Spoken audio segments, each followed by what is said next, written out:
Hello and welcome to today's broadcast of World Matters on KPMW 91.5. I'm your host, Martina Hildreth. Every week we discuss an issue of national or international importance. Today our topic is welfare. How much and in what ways a government should help its citizens is a subject of much debate.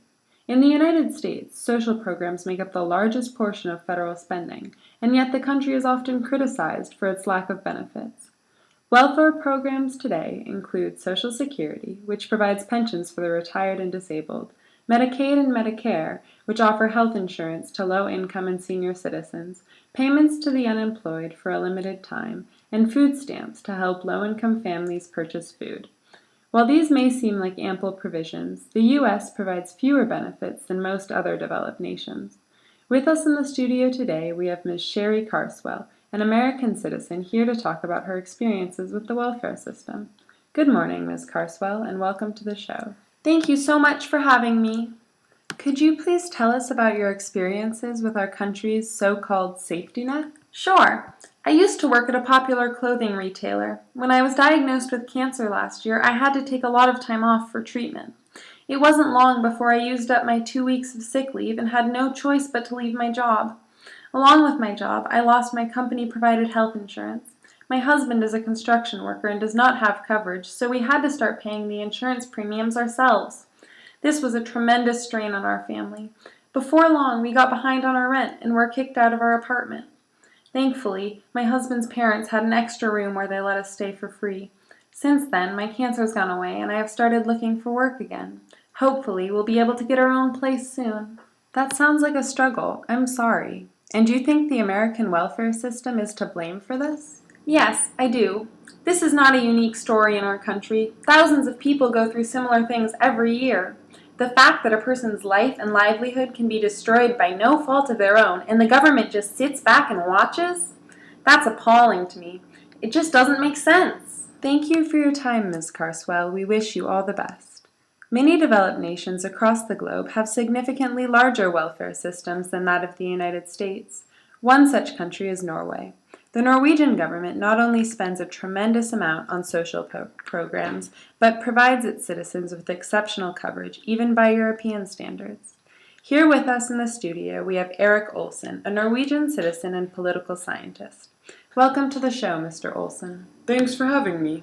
Could you summarize for us the benefits Norway provides for its citizens? Of course. Most welfare programs fall under the National Insurance Scheme, which all citizens are qualified for with a small, means-based contribution fee. Even those who choose not to pay the fee receive basic health care and pension plans.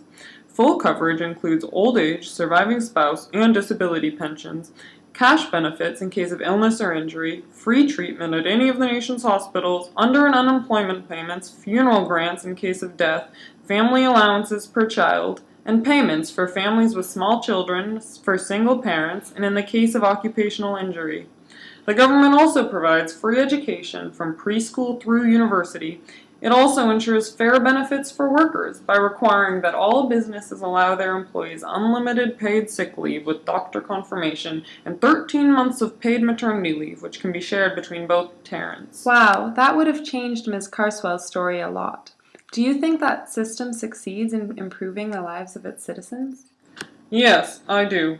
Norway has an unemployment rate of only 3%, virtually no homelessness, and little crime. Less than 5% of the population lives below the poverty line. There are literally no citizens without access to health care, and the country has a longer life expectancy and lower infant mortality rate than that of the United States.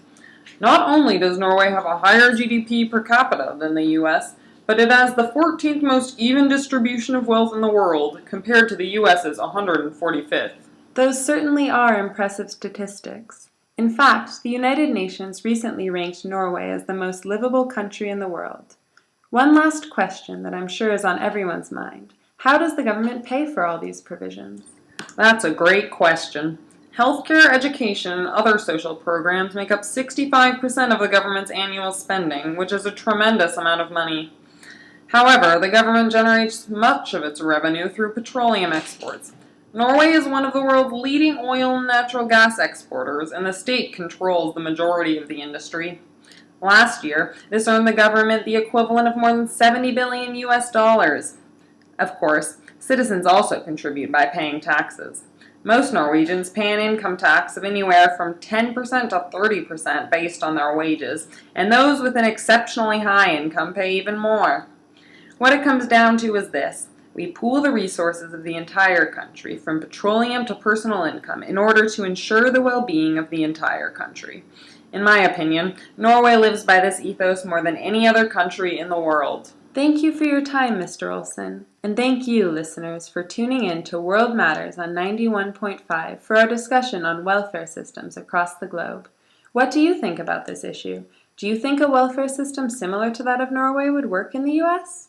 Please call 1-800-555-6767 to share your opinion on the air. Thanks for listening, and see you next week.